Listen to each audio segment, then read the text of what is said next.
Hello, good evening, everyone. Welcome into the Flurry Sports Fantasy Football Start Sit Show for Week 7. We've got the full three-man crew back in action this week. Jake Senholz in the middle, Coach Kevin Schroeder on the far, I guess it's my right. So you'd be looking at it, and it'd be your right too if you're looking at the screen. And I am Henry John, joining you once again. Guys, how are you doing? I know Week 7 gets underway tonight. We got some Thursday night football, an injury-marred matchup, to say the least, between the Denver Broncos and Cleveland Browns. But our discussion tonight, looking forward to diving into the rest of the slate with you guys as well for fantasy football purposes.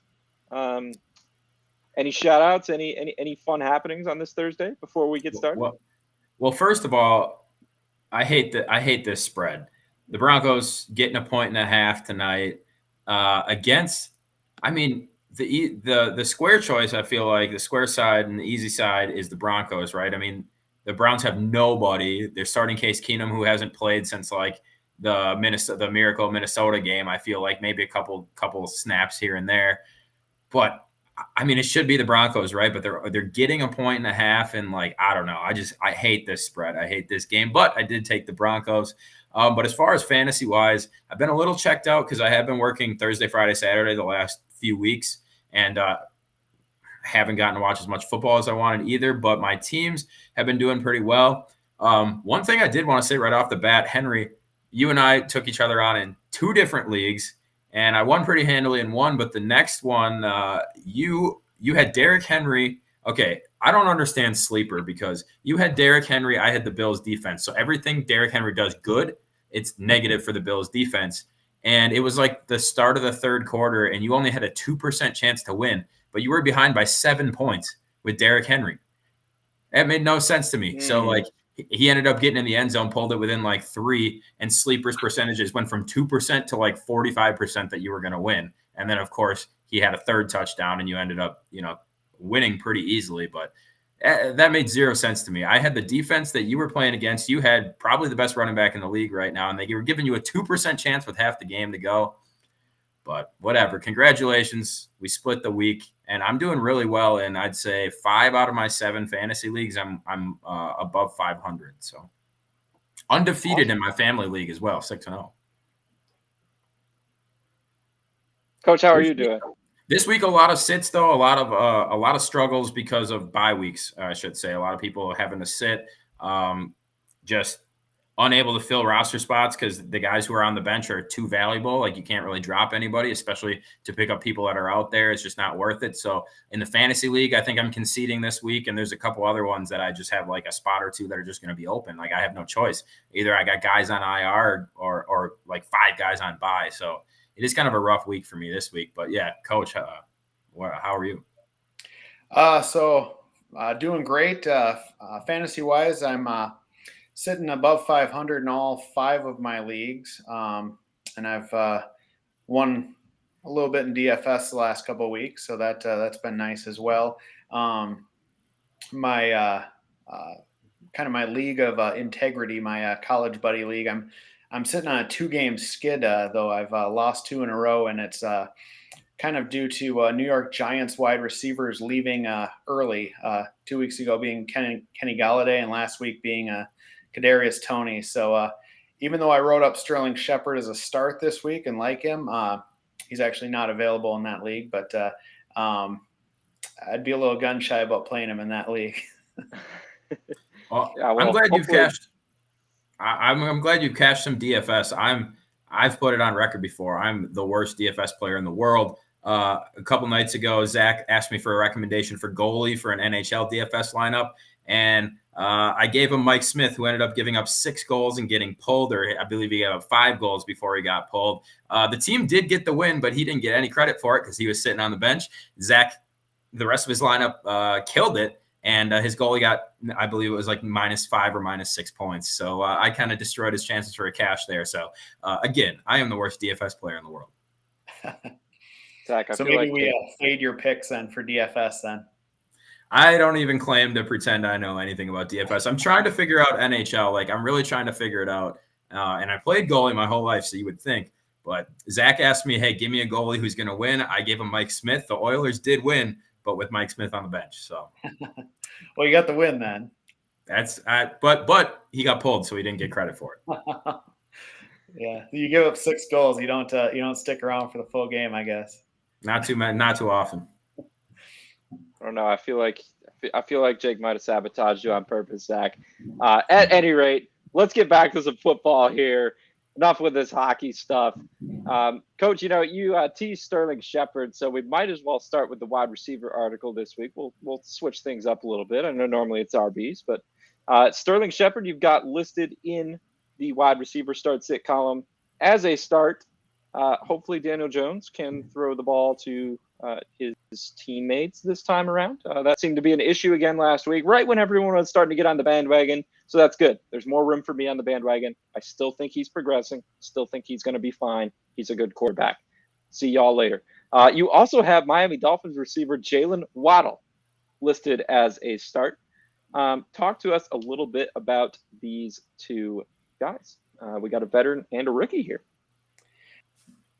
Yeah.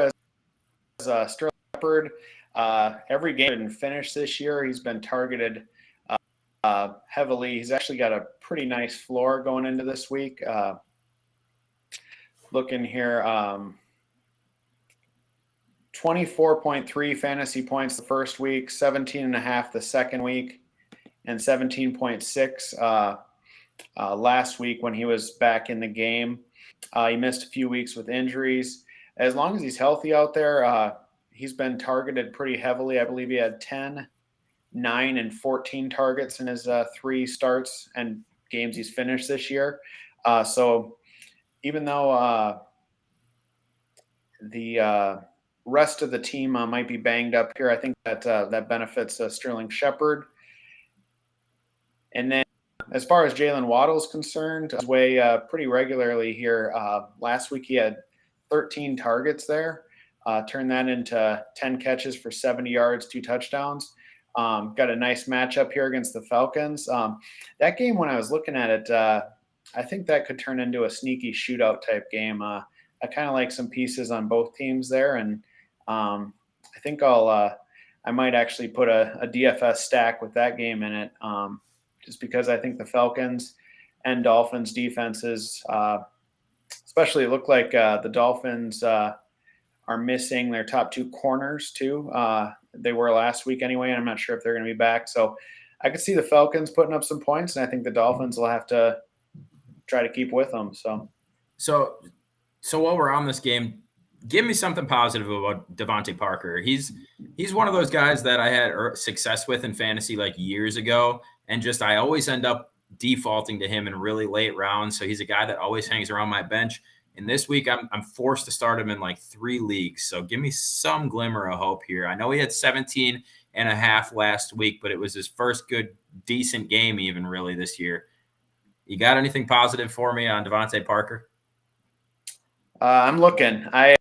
Devonta Parker's not a really looking hard, right?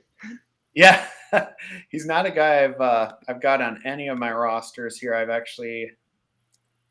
Haven't really kept up with what he's been up to this year. I know every game that he's played, he's had no less than 4 receptions, but he's only found the end zone 1 time. Decent yardage, 80, 40, 40, 77. But I mean, his game in the past when he's been a big time fantasy contributor has been so touchdown, revolved around the end zone, and he just hasn't had end zone looks really. He didn't play against Tampa Bay or Jacksonville, and now he comes back after 2 weeks. I don't know. I'm just forced to start him here. It's not like I'm just, if he can get like 10 points, I'd be happy this week. Yeah, I mean, as far as the matchup's concerned, I just mentioned that I think it's a game that could get. I'm not sure what the over/under is on it. I don't think it's as high as some of the games this week. I think it's like around 47, if I'm not mistaken. But I could see the over hitting on it just because I think both these defenses are not that good. It's currently at 48 on BetMGM. Okay. Yeah, I would probably lean the over on that just because I think there's going to be points to be had here. As far as Parker, I mean, I think he could do worse for a shot in the dark. The 50 shot at a touchdown. I think he, it looks like he's got 4 catches in at least 4 catches in every game he's played this year. So I think he, if you need to roll him out there, I think he could do worse. Yeah, I agree. That's kind of where I'm at. I do have to say I'm going to side with Coach, though. I would prefer Waddle to Devonta Parker. Now, I know he and tight end Mike Gesicki have played 2 more games than Parker this year, but Waddle leads the team, 49 targets. Gesicki second with 43. That is 11 more than Parker's had in 4 games with 32. Red zone target-wise, 5 on the season for Waddle. And I think, Coach, you mentioned that when you were breaking him down there. So that's good stuff for sure. I did look up the Dolphins corners just because you were talking about that. Xavier Howard limited practice today, and Byron Jones was also limited. They've both been limited the past 2 days. So I guess that's a good sign for Miami. But that's a tricky spot for them, right? They go over to London, and usually the teams have buys when they're coming back from playing overseas, and the Dolphins don't. They're right back into the fire against the team who, oh, by the way, is coming off of a bye. So it is an interesting scenario there for sure. And, I would keep going with the article, but we've got some chats, and I feel like since we're talking Dolphins here, kind of a good segue to the first question. Do we still have any faith that Deshaun Watson plays this season? That Texans beat reporter, John McClain, still thinks a trade will happen. This is from Mr. Grapefruit. So this has been a developing story here the last 24 hours. How in tune are you guys with this? I've seen at least yesterday that this deal could be done this week. Deshaun Watson to the Dolphins or by the end of the week. Thoughts on him? Obviously, if Deshaun Watson gets traded to a different team and is put into a lineup and starting under center, Deshaun Watson needs to be rostered in every league. Yeah, and so I wouldn't expect too much. Like Mr. Grapefruit also came back and said, is it worth it to cut him for a guy like Parker, like a Shepard, Rashad Bateman? I would say no. None of those names interest me enough. Just what you're giving up, or the potential of what you're giving up, the opportunity cost, as they like to call it in the business world, just not worth it for me.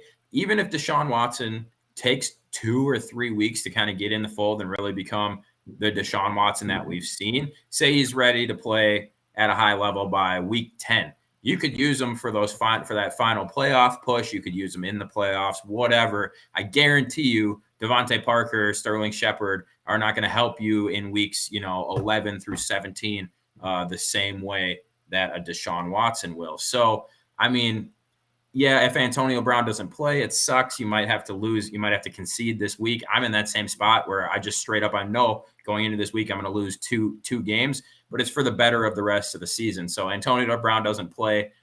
I'm not going to cut Deshaun Watson for a guy like Parker or Shepard who might step in and only give you 8 or 12 points. They're not going to be a game breaker, make or break your team likely this week. So even if Antonio Brown doesn't play, I'd say you put your best lineup out there, you take the loss, and you hope that you can use Deshaun Watson in coming weeks. Yeah. I also, as far as Deshaun Watson is concerned, I think the only thing that I'm concerned about is if the trade does go through, is will he face any suspensions this year?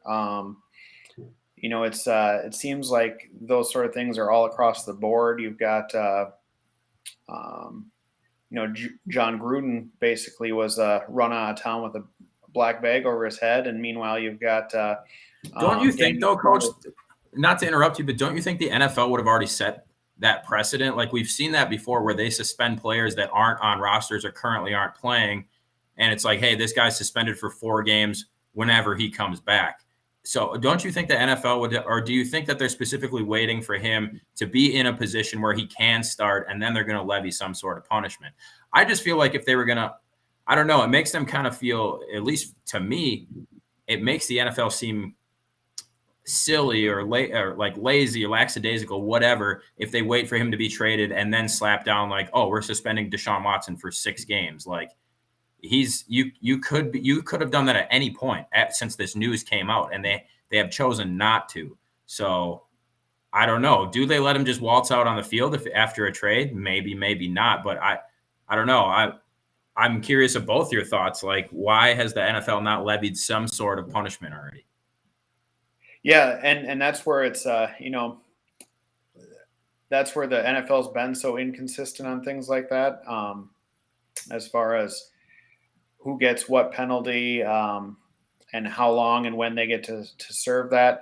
My only, I guess, counter argument to that would be, what if they are waiting for him to actually be active to actually levy that?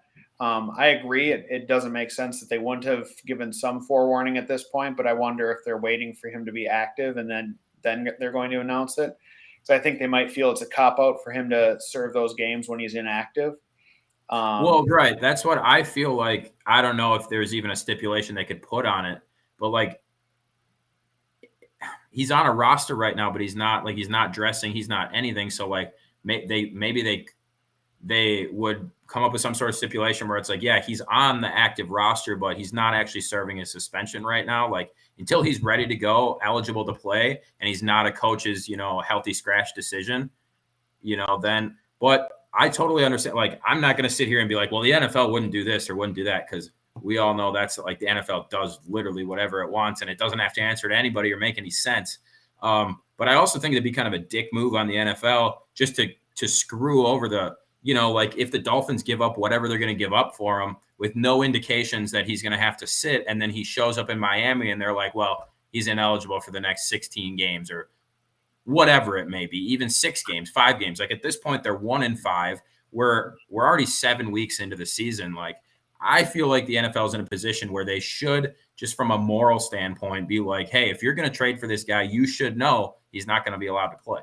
But the NFL doesn't give a shit about morals. So I agree. That would be my take as well, is that there should be some formal announcement before a team were to trade for him and put all that capital into making it happen. But I tend to agree that with both those points, that the NFL then in turn doesn't care. Unless you make the trade and they're kind of assuming the NFL is going to suspend him or whatever, and they're like, whatever, we're 1-5. Tua is not the guy. Even if he doesn't play this year, we give up whatever we give up, and we start fresh next year. I don't know. Who knows?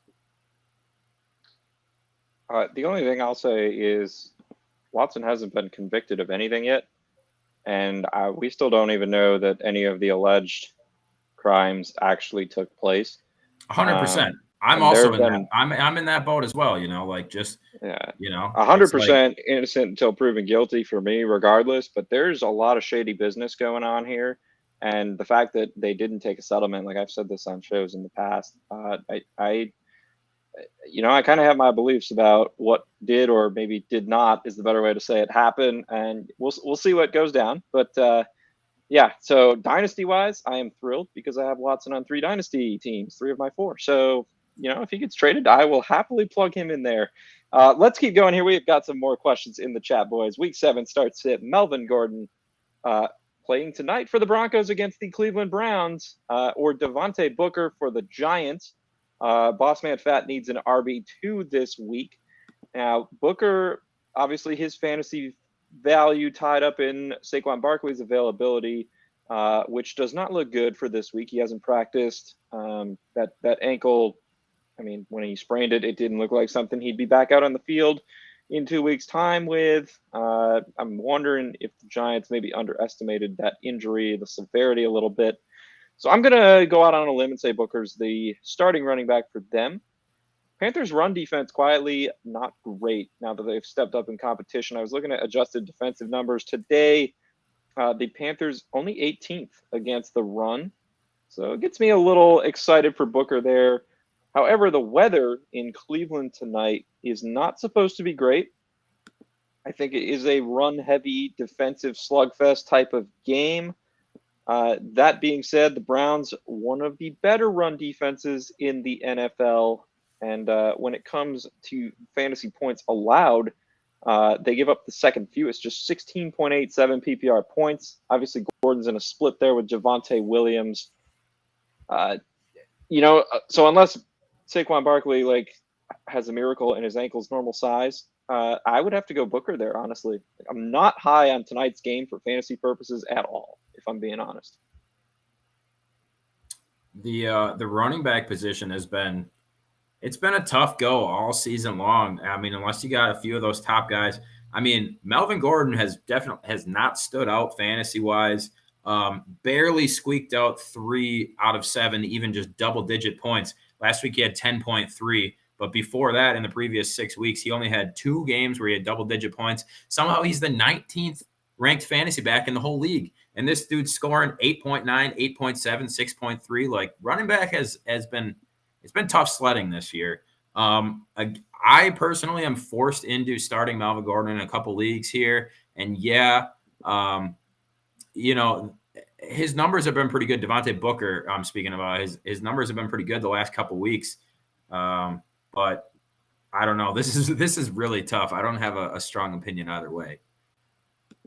I'm starting Melvin Gordon because I have to start Melvin Gordon. I don't have Devontae Booker in any league. Would I start Devontae Booker over Melvin Gordon if I could? I don't know. I do think it's going to be, kind of a sloppy, ugly running type game, and maybe Gordon breaks one off or finds the end zone tonight. And I don't know. I'm maybe 51% Gordon on this one, but I don't have a strong opinion. Coach, what do you think? Yeah, so I'm kind of in a similar spot. It's tough. These Thursday night starts are always tough. I have in one league I have a choice to make with Antonio Gibson, who's hobbled, and then I have Javonte Williams, as well as Dernis Johnson and Booker as well. It looks like Barkley's out or trending that way. I do like Booker. I think he makes for a solid play. The only thing is it's never nice to start a guy on Thursday that, all of a sudden comes Sunday, Saquon magically heals, and now all of a sudden you're scrambling trying to figure out what to do. Yeah.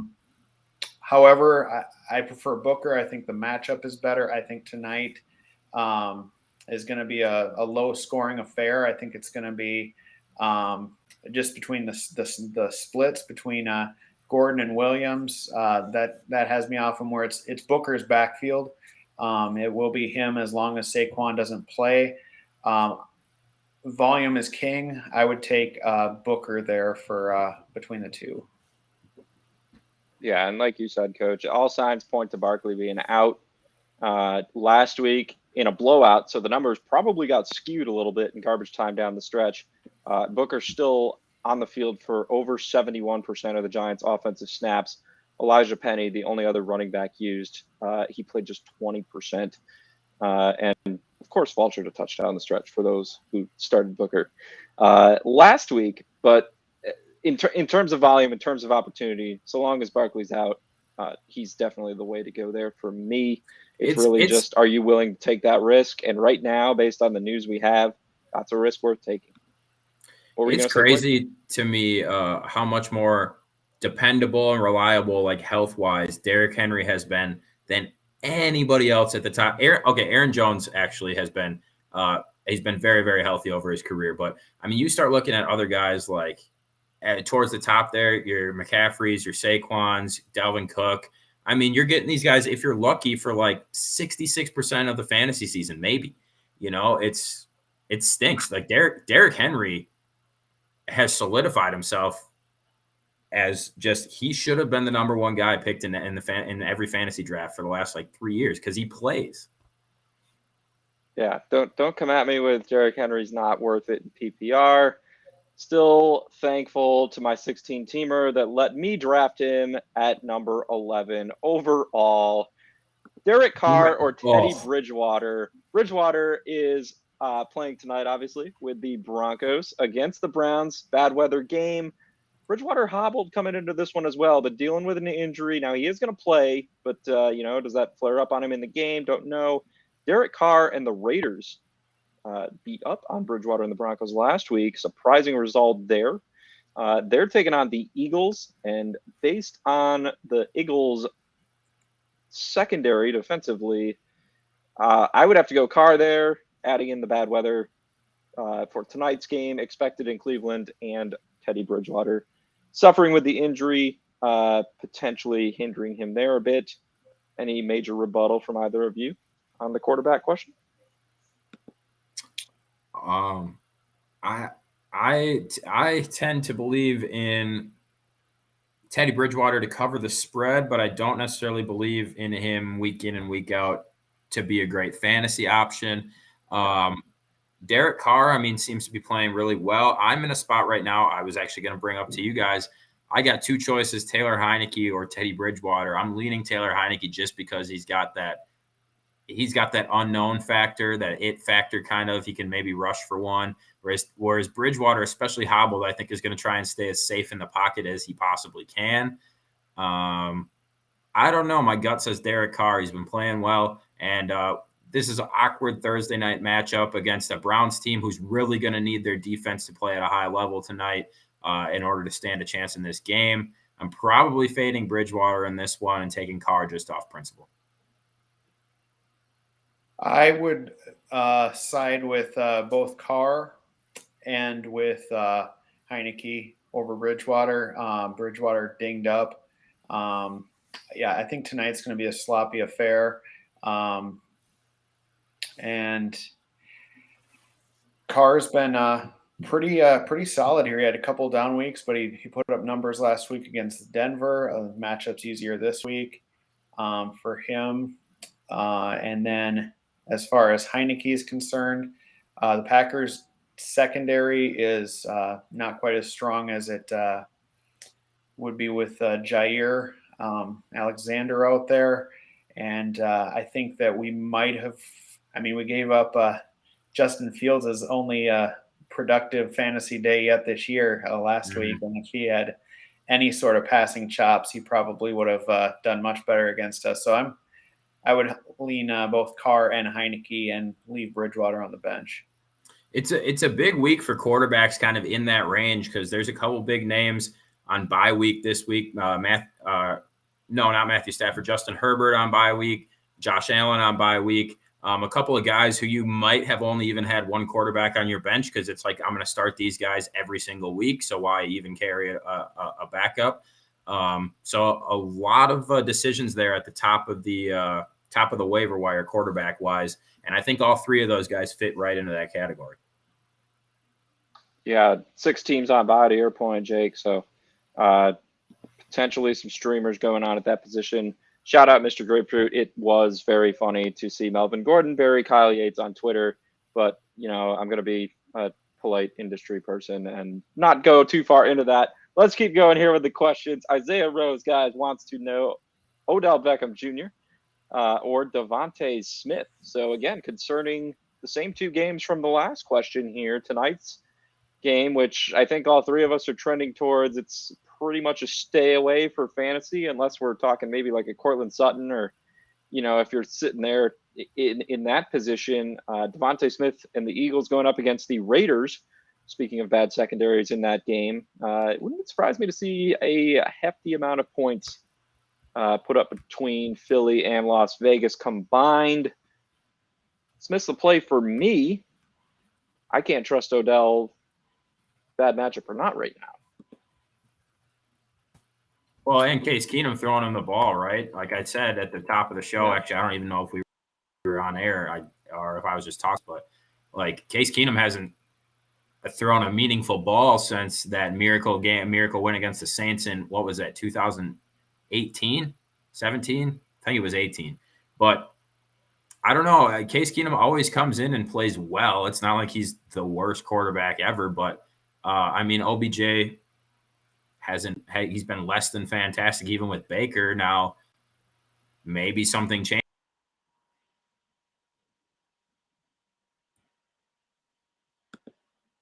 maybe Case relies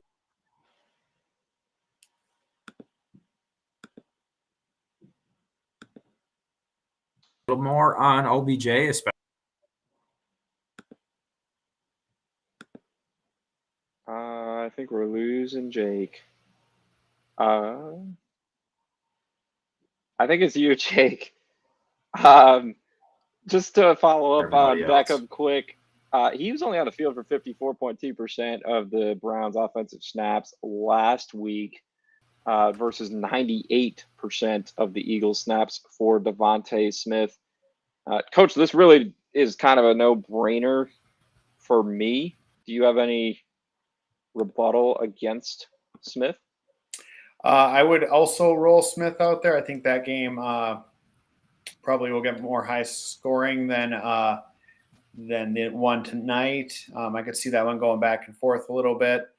I do think Jalen Hurts adds a little volatility just because his passing numbers are still they fluctuate greatly. But last week I had Smith as a start before he kind of didn't really do much, but I still think he's emerged as the number one there. Dallas Goddard looked like he didn't practice today off the COVID list. I'm pretty sure he'll be back as long as he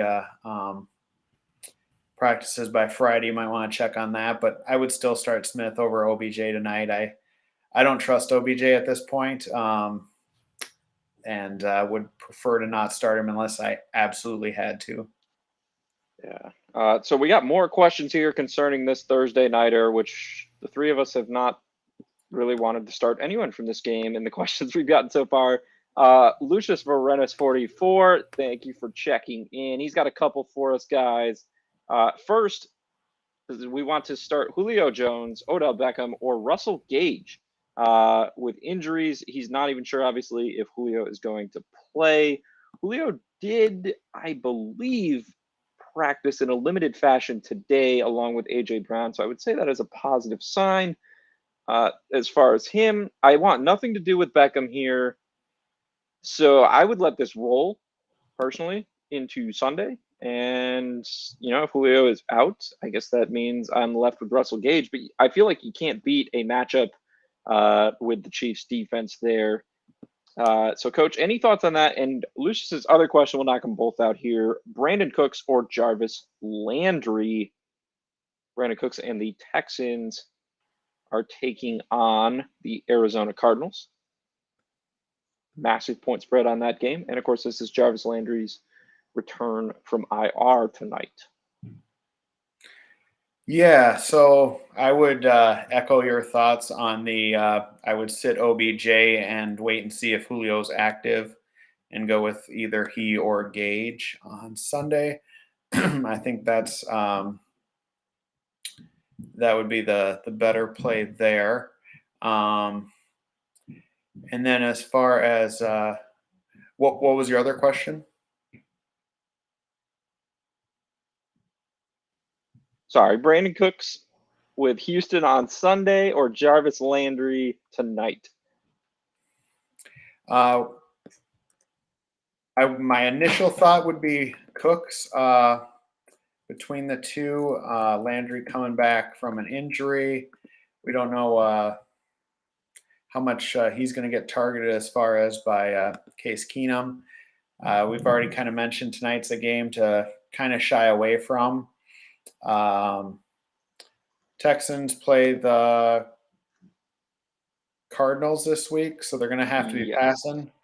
Brandon Cooks is going to get I would go Cooks. I don't even think that one's really close. Yeah, I'm right there with you. What's Landry going to look like coming back? Texans lost 31-3 last week. The spread is 18 on this week's game.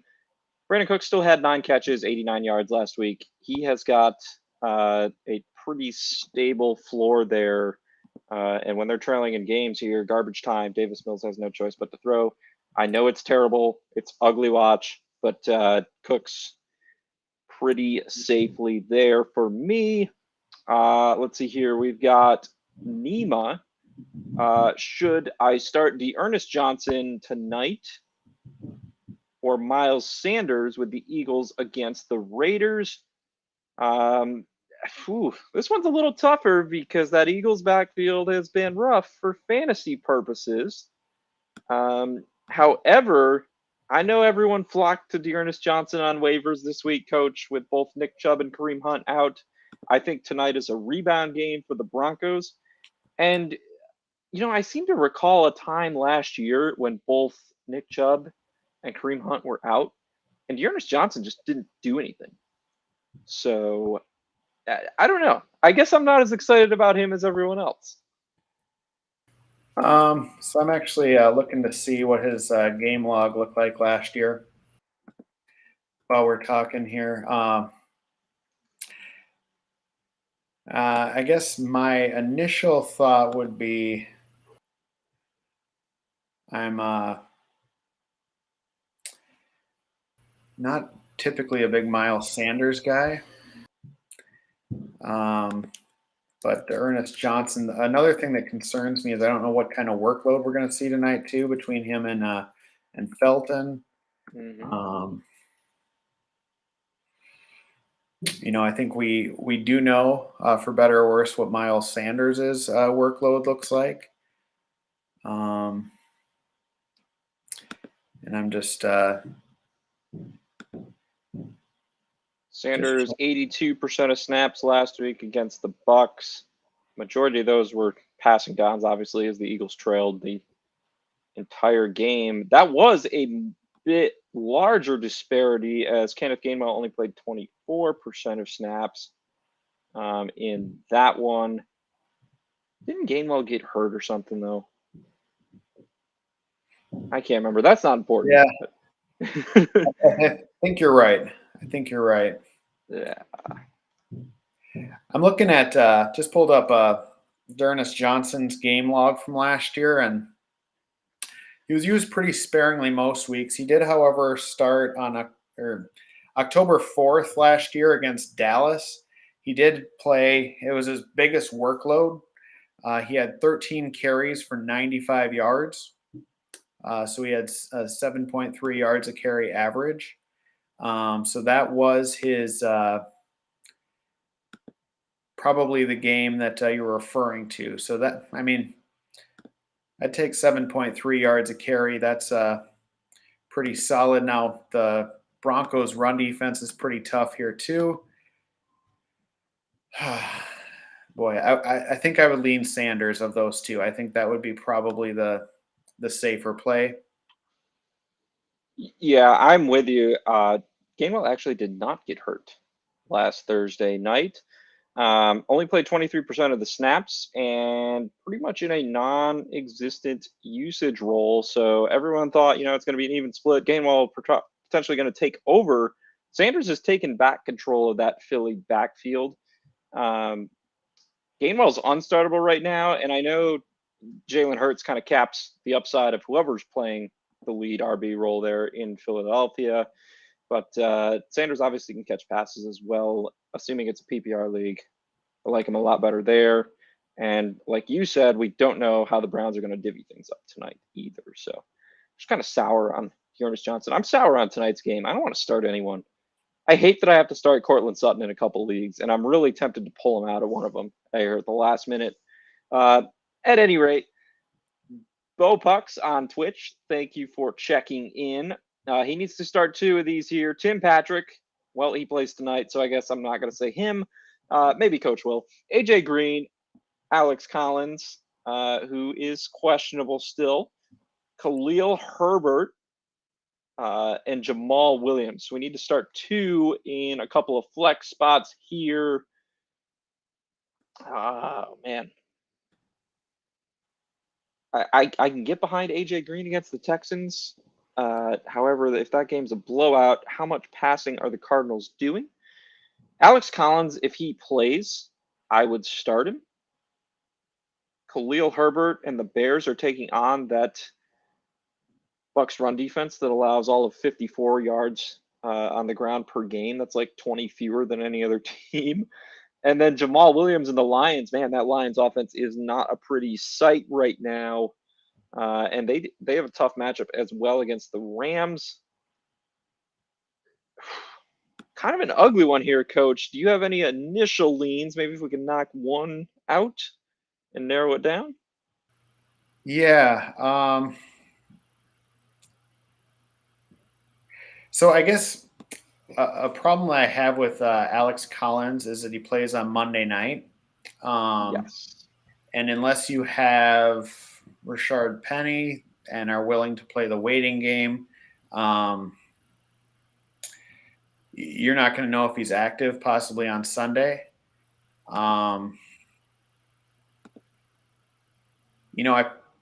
The other thing too is, do we have any update on Damien Williams, where he's at? I can find one for you if you keep going. That's one that it looks like he's still on the COVID list. I mean, so I think you're going to have to wait and see on him as well. Which, for the record, if Damien Williams plays, he's a much more attractive start against Tampa Bay just because of the pass catching abilities there. Khalil Herbert, we haven't really seen that out of him yet. He had a great game last week, scored a touchdown, ran for over 80 yards the previous week. In terms of PPR, though, I don't know that he has that same ability. And I also just don't trust Justin Fields in general. Yeah. As much as it pains me to say it, Tim Patrick probably is the safest of these guys, just because he plays. He's going to get his targets. The Browns' pass defense is nowhere near as good as their run defense. The weather is not going to be great tonight, but Alex Collins, you're looking at wait until Monday night. Khalil Herbert, you're looking at waiting till we get word on Damien Williams. Jamal Williams has kind of seen his role reduced over the last couple of weeks, and AJ Green may get some in the first half, but it's a game where the Cardinals could be salting away a 21-point lead in the fourth quarter as they're working over the Texans. So I would probably actually say Patrick is a solid play, not knowing what we know right now. In a bubble, I would take Alex Collins. If I knew that he was starting, I would take him. So I think my lean would be Patrick and Collins. Yeah, I can get behind that too. I think I will settle. And I hate to do this because I like Tim Patrick and the numbers agree with you. I'm going to go AJ Green and Alex Collins. AJ Green played more offensive snaps last week than any other Cardinals receiver. I think he's locked into a pretty steady target share there based on the past couple of weeks. Kyler Murray seems to be looking his way. I know there's blowout city potential there, but you got to score a lot of points to blow a team out anyways. So I'm going to cross my fingers and hope AJ Green is somehow involved in putting together that blowout if it materializes. And then Alex Collins, the backfield is his. If he plays and if he doesn't play and Rashad Penny is available in that league, pick him up right now. Because if Alex Collins is out, that's Rashad Penny's backfield. I would say that's my inkling anyways on Monday night. I don't think DJ Dallas is a significant threat to either of them in terms of workload as far as that goes. That is an ugly one, though. So we'll have to come back, Coach, and we'll have to see Tim Patrick or AJ Green who outscores who, and we'll see which of us gave the better projection there. But we can agree with Alex Collins at least for you, Bo Pucks. Thank you guys for the questions. Keep on going here. More Tim Patrick talk. JT Movin. He's wondered Tim Patrick or Hunter Renfrow. Again, Eagles, Raiders, Broncos, Browns. Numbers-wise, I would have to say, again, I like Tim Patrick here. but the weather, that makes me pause. And again, the way to beat the Browns defense is through the air. So that makes me feel like Bridgewater's, going to have to throw at some point. Maybe this is going to be the first time I say start a guy in this Thursday game in one of these questions. I think I'm going to roll with Tim Patrick here. Coach, what are your thoughts? And Jake, welcome back. Feel free to chime in on some Tim Patrick, Hunter Renfrow discussion here. I was just trying to make sure I'm finally caught up to you guys. I was like 30 seconds behind, and so I just quit talking, restart my computer, and I'm back now. So happens to the best of us. Yeah. One thing I did want to say, though, I think Ernest Johnson is kind of a bum. He had a lot of hype around him last year, a lot of hype, and I forget who I dropped, but it was somebody halfway decent because Zach told me with a ton of conviction, Ernest Johnson. He did nothing last year. I doubt he's going to do much of anything this year. As soon as either Chubb or Hunt is even able to go at half speed, they're going to be back in the lineup. I think Johnson's kind of a bum. That's my only 2 cents. I missed everything else you guys were talking about. I'm right there with you. So you're not alone. Yeah. Just weighing in on the Renfrow Patrick question here. I have no prior history with Dernis Johnson, so I don't. I know sometimes you get these the guys that do well for you, and you kind of keep rolling them out there, and then you get the other guys that bust for you all the time. So I come into it pretty unbiased into Ernest Johnson. Tim Patrick, Hunter Renfrow. That is actually a great question. It's one that I just asked myself a little bit ago here. In one of our sleeper leagues, our dynasty league, actually, I have Tim Patrick, and I actually just cut him for Hunter Renfrow. I actually prefer Renfrow for the PPR volume. I think Tim Patrick probably has a little bit higher ceiling this week, but a little worried about the weather, and I do think the game script is better in Oakland. So I actually do prefer Renfrow by just the slimmest of margins. It's a coin flip, and I think at the end of the week they're going to be pretty close. But I went Renfrow, and I guess I would say Renfrow probably has the safer floor, and Patrick potentially has a higher upside. Yeah. So we got a couple more Thursday night questions. We're going to have to bang out quick because we're 2 minutes from kickoff. I'm looking at a live weather right now for Cleveland, multiple sources. It's windy there right now. Rain, though, not necessarily going to be that much of a factor, it looks like, until after the game. So if we can have some checkdowns, maybe our receivers will be okay. Back to these questions here. Type Xander. He is starting Aaron Jones already. Do we want to start A.J. Dillon or Dernis Johnson as his RB2? Oh, man. I might explore what else is available, although that sounds like a fairly deep league. And then other question, James Zhao.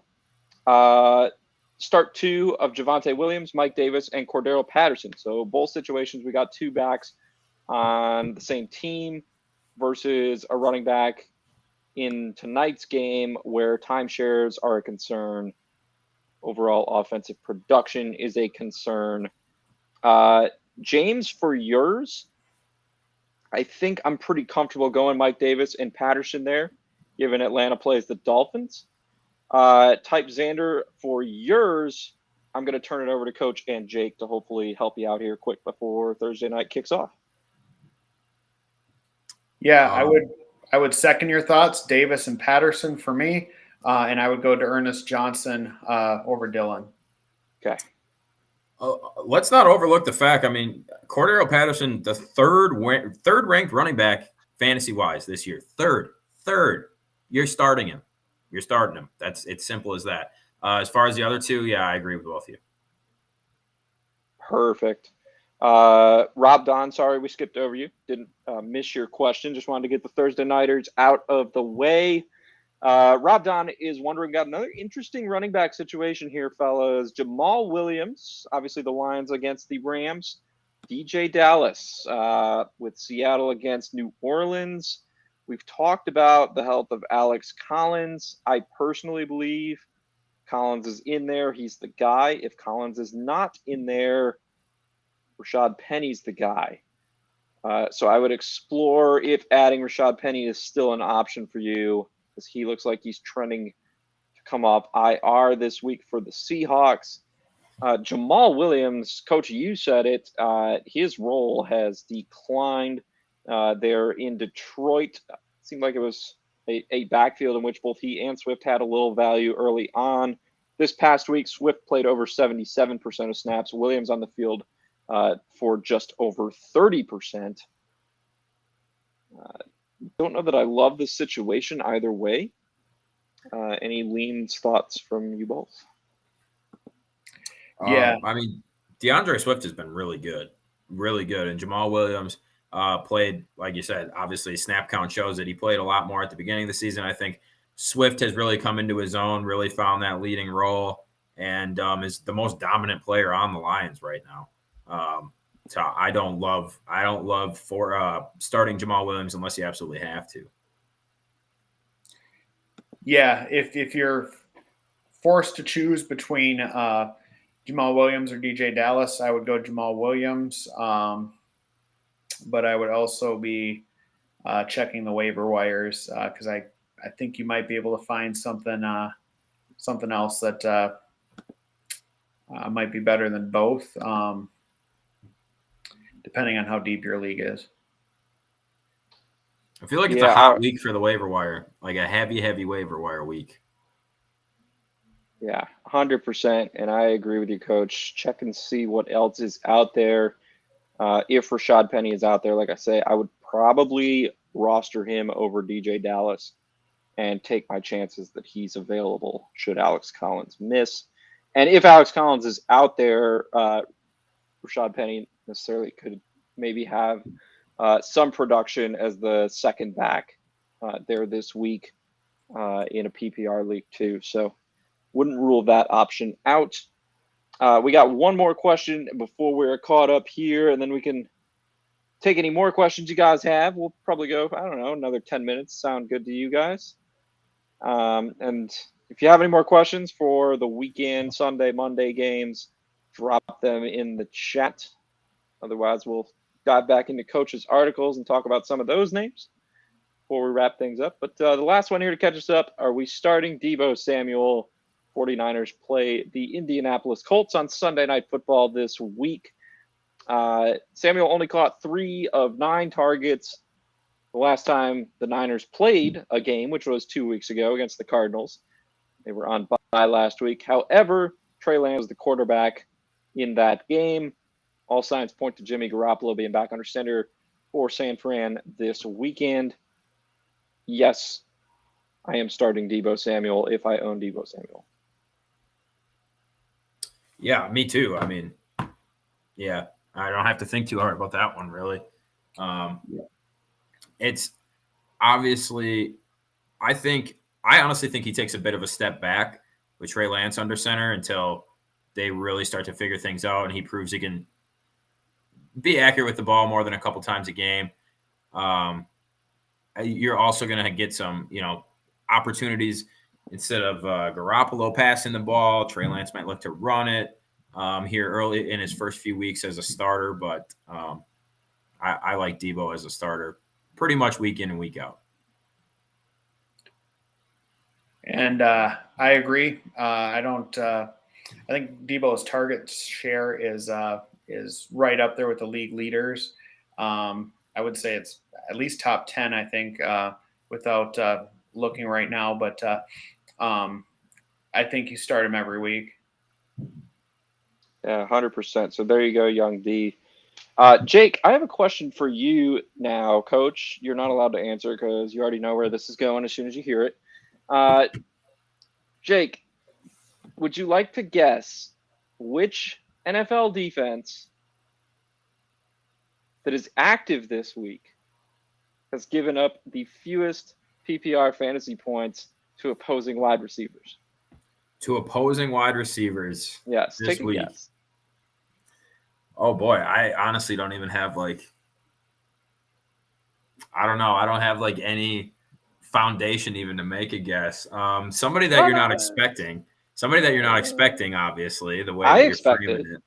You expect it? It is your New York Jets. Yeah, I would have never gotten there. I should have known. You were fishing for. I was gonna say somebody on the fringe, like the Bengals or somebody, but I was like, no, they've been giving up decent yardage. I don't know. Jets, all right, Jets.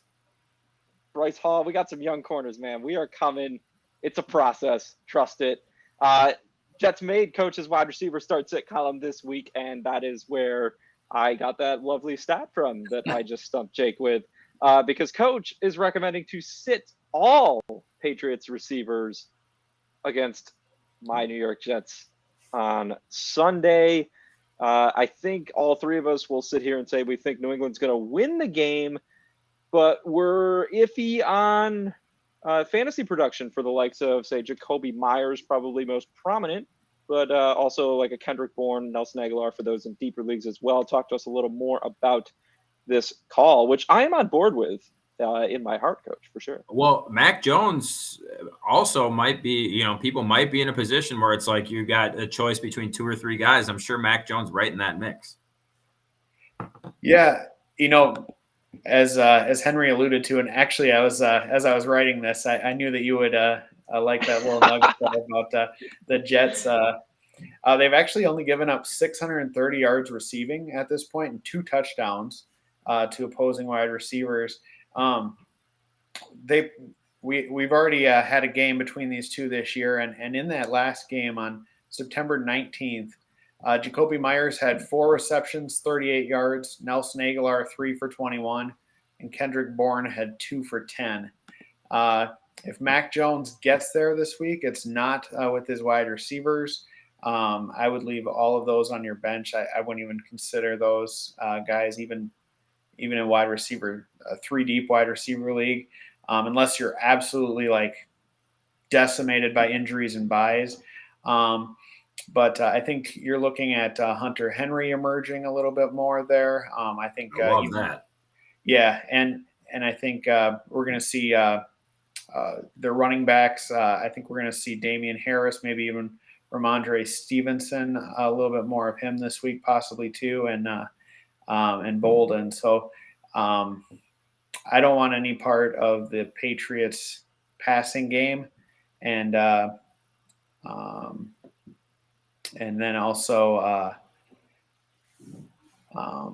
if you have to start Mac Jones, maybe in a 2 quarterback league, I'm not really loving that either. It's you know what I think about that stat? I think it's nice that Henry's defense has given up just about as many touchdowns as his quarterback has thrown on the season. So that's good for him. Good for them. You always have to turn it negative against the Jets, Jake. I don't know what your problem is. Also, Dernis Johnson has scored already tonight. We apologize, premium Uda. Dernis Johnson has 34 yards and a touchdown minutes into this game. Still a bum. Yeah, we'll see how much more he can add to that. I don't know. It's still bet money. It's not a lot. Let's keep going here. We'll jump to coach's running backs start sit column. Again, you can find all 3 of the start sit articles he wrote for week 7 or past weeks if you really want to go back and look at those over on flurrysports.org. All kinds of great fantasy football content up over there. We got streamers. We got the waiver wire. If you're looking to add some guys here later on in the week, we got it all going on. Coach, you are starting Cordero Patterson, who we briefly talked about earlier. Jake mentioned he's the RB3 in PPR scoring on the season. Yeah, he's pretty much a weekly start at this point until we see otherwise. You also have one that I really like, and I am thrilled to plug him into a flex this week. That is James Conner with the Cardinals going up against that nice Texans run defense, ? Talk to us a little more about these 2 starts, and then Jake can chime in on his thoughts as well. Yeah. as far as the Cordero Patterson, you're starting him from here on out.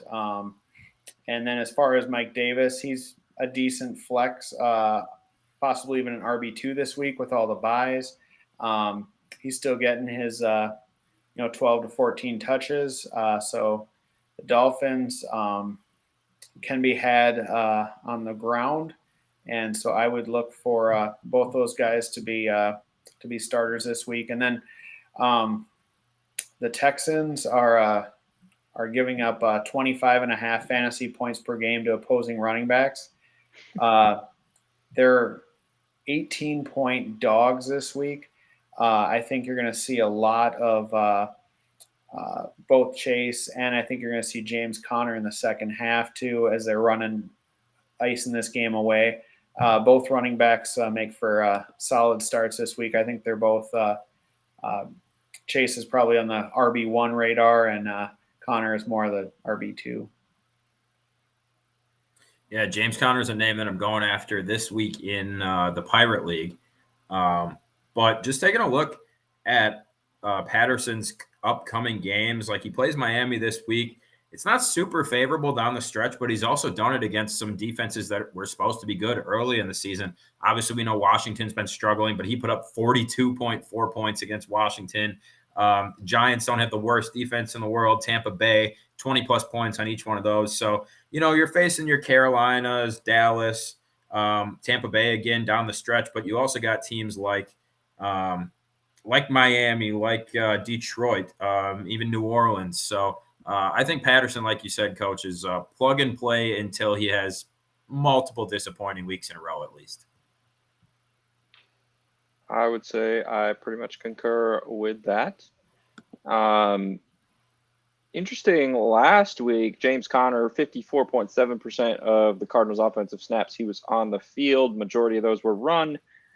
Chase Edmonds, 37.3% of snaps, 20 passing plays compared to 8 rushing plays. So Conner actually outsnapped Edmonds last week. And if this one's a blowout, I could honestly see a similar scenario transpiring again here. And I'm not sure. Trying to think if I agree or disagree with Coach's assessment that he likes Edmonds a little more. I don't know. I might rather have Conner, and not most weeks, but this week specifically, just knowing what the Texans' defensive weaknesses. That's an interesting debate. Conner, by the way, 5 touchdowns in the last 4 weeks, so he's been producing on that end of things as well. For sure.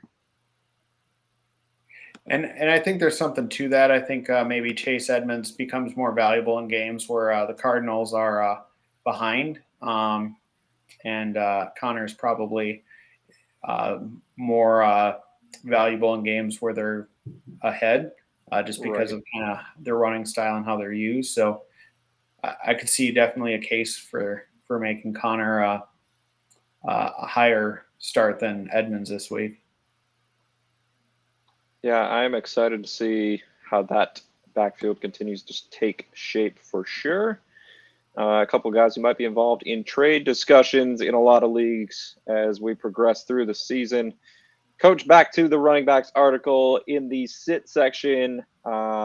You have actually, all right, Alex Collins against the Saints. We've been talking a lot about the Seahawks backfield.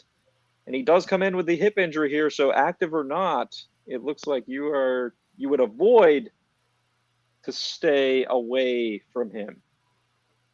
Yeah, just every time you have to wait until a Monday night game for a guy whose injury status is unknown, if you can have Rashard Penny sitting on your bench, then by all means, go with it. And then you can pick your poison on Monday night. But if you don't have the bench spots or he's not available, I'd prefer to lean in an option that for sure is going to be playing on Sunday. I get it, though. Buys are tough, and you sometimes have to make some tough choices. if we have some, I would be kind of checking the news on Sunday if there's any information as far as Collins and like it's leaning 60-40. Then I guess you have to kind of roll the dice as far as whether he plays or not. Jake, anything you want to chime in with quick there? No, not really. Alex Collins was offered to me in the Dynasty League for next year's 3rd round pick or something, and I hit the reject button nice and fast on that one. Just not worth it in the short term for me when you're talking Dynasty. But I don't know. As far as Alex Collins, this game in general is the one and only game I really like betting this weekend. I'm going to have to dive into it because I need 5 picks for my against the spread pool. But I like the Saints in this one. And I don't know. I just don't know if Geno and the rest of that offense are going to be able to pull out even a performance that good 2 weeks in a row in prime time. The Steelers stink. I fully admit that now. They should have won that game by at least 10 points, probably more. I don't really like anything about the Seahawks right now. Even with Russell Wilson, I like Tyler Lockett. You guys know that much. But Alex Collins is not he's just not that attractive to me. Yeah, I guess I hear you. I don't know. Chris Carson gets bit with the injury bug, so he does real bad. I'm okay with, if you can get him on the cheap. I think Alex Collins is a guy I don't mind rostering here, at least for the rest of this season. I think there will be other opportunities to use him. I tried to counter. I tried to counter with my 5th pick from next year. He didn't. This week's just tough because they do play on Monday night, and you've got an injury concern coming in, and with Penny coming off IR, how will that look? Coach, I would like to see Jameis tear up the Seahawks on Monday night. I'd be here for it too. I like me some crab legs, Jameis. Coach, wrap us up. 1 quarterback you're starting and 1 you're sitting this week. I don't have the article up, so these are going to be surprises to me as well. Jake and I can react, and we'll get out of here and go watch some Thursday night football. Yeah. So quarterback that I guess my start of the week at quarterback would be I like Matt Ryan. I've alluded to the Dolphins matchup and that they're possibly going to be without both starting cornerbacks. You mentioned earlier they're coming back from London, getting back this week. Every team that's ever come back from London's taken a bye the following week. Apparently the Dolphins said we're good. Doesn't make any sense to me. Yeah. So they're going to play. They're getting the Falcons. I think that game has sneaky shootout potential. I like Matt Ryan. I think this could be a season long. I'm not a big Matt Ryan fan, but I think this is a good spot for him. Nice. Did you want a quarterback to sit too? Yeah, go for it. My quarterback to sit. I was seeing Justin Fields rated as borderline QB 12 this week. What? I was looking at consensus, he's right in that ballpark there, and at least in the top 15. I still want no part of it.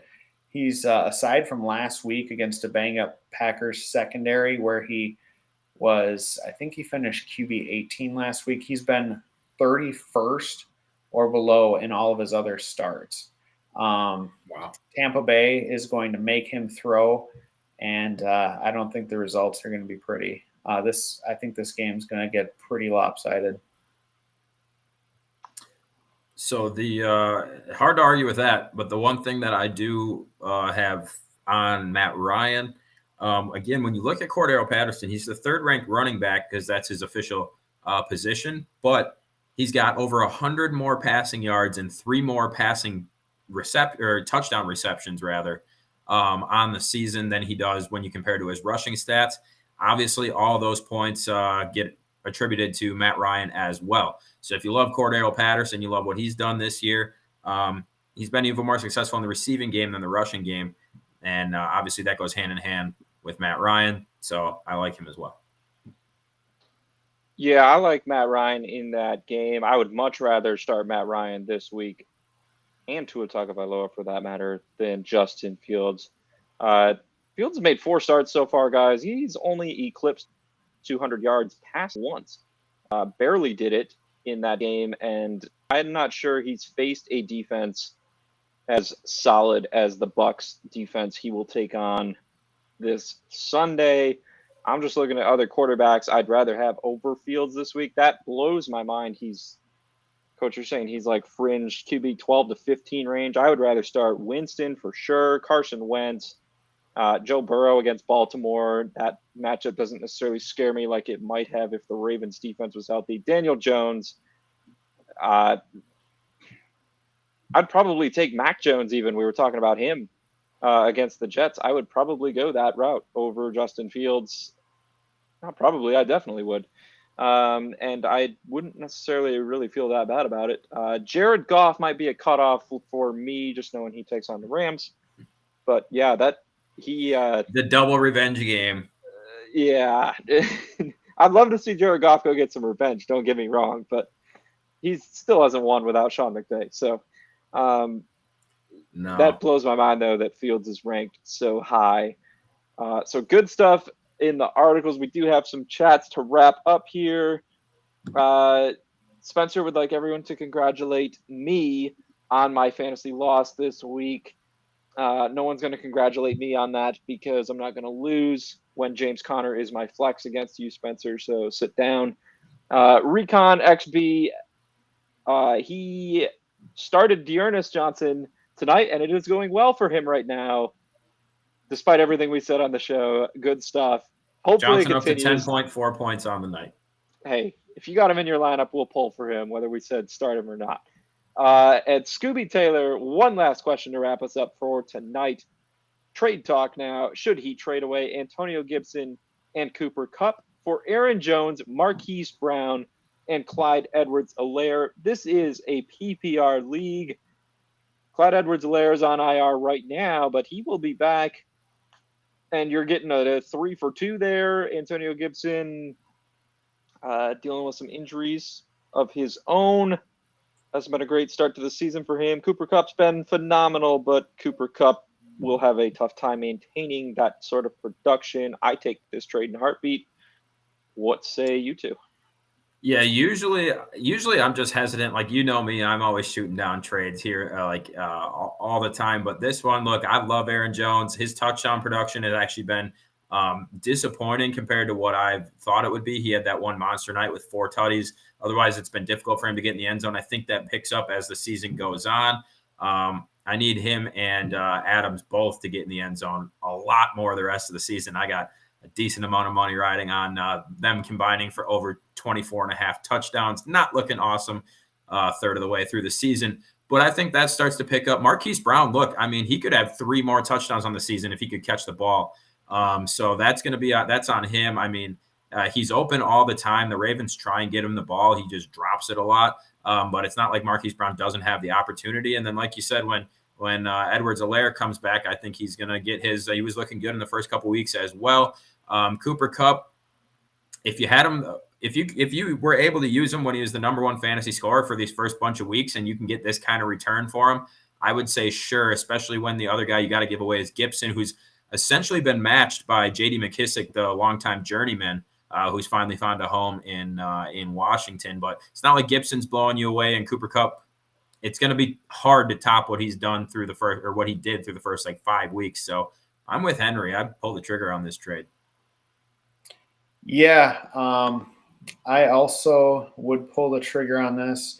As far as I would prefer Aaron Jones to I think Aaron Jones is the best player in the trade. Marquise Brown's been pretty solid. I didn't see his I was going to look and see his stat line from last week, but he's been very consistent over the last season and a half here. And then you're getting Clyde Edwards-Helaire as a kicker. I think Gibson, it's been a rough start to the season. Cup, I think you're definitely trading high. I don't see Cup maintaining this. I think at some point it's going to balance out a little bit with Woods. I think you're trading Cup high, maybe Gibson a little low, but that's a good move. I would definitely pull the trigger on that. Even if you are trading Gibson a little low, it's like you're getting the return there. You're getting two pretty good players, and then who knows?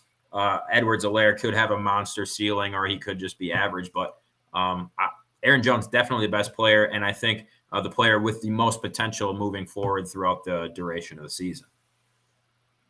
So he chimed in. Robert Woods has scored 2 of the last 3 weeks, so they are starting to look his way a little bit. 12 targets 2 weeks ago.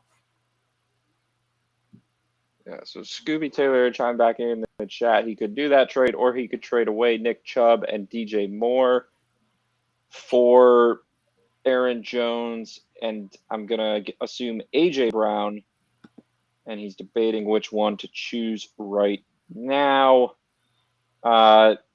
Still easily, I would say the first one for me. Yeah. Yeah, I'd take the 3 for 2, because I think the big argument for me here, like Antonio Gibson I'm still going to hold out hope he improves as far as production. Okay, the second trade is Aaron Jones and Marquis Brown. So it'd be Nick Chubb and DJ Moore for Aaron Jones and Marquis Brown. Easily the first one for me, because, regression to the mean here, right?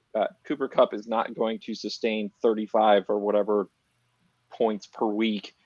And Edwards-Helaire, you're buying him dirt cheap right now, given that he's on IR. The Chiefs have a bye coming. I think their bye is actually later, but he'll be fine once he gets back. And, you're getting Aaron Jones there too. So I would argue you're almost getting 2 backs that might have more upside over the rest of the season than Gibson does. So I still like the first one.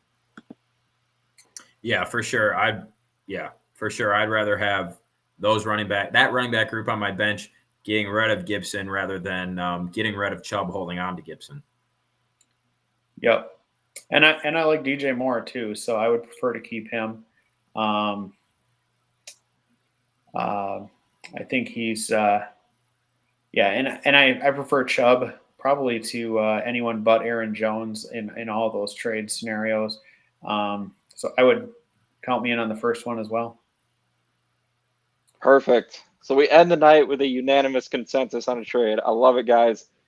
Thank you for tuning in, everyone, to the Week 7 Start Sit show. FlurrySports.org. Again, head on over. Coaches' articles for Start Sit for Week 7 are up there. If you want to do some more trade diving, there is a buy low, sell high trade advice column over there. We've got weekly streamers for every position, from running backs to defenses. The boss man, Zach Bruner's rankings, of course, for PPR and half PPR. So check it all out over at FlurrySports.org. Make sure you subscribe to the YouTube channel. Fantasy shows typically are on just about every night during the week, and all kinds of other fun content, some betting picks that go out as well. Thank you, Coach. Thank you, Jake. It's been a pleasure as always. Nice to be back with you guys. Nice to have you back. 100%. Enjoy the Thursday night game. Best of luck this weekend. And we will see you all for more Start Sit Talk next week. Take care. See you.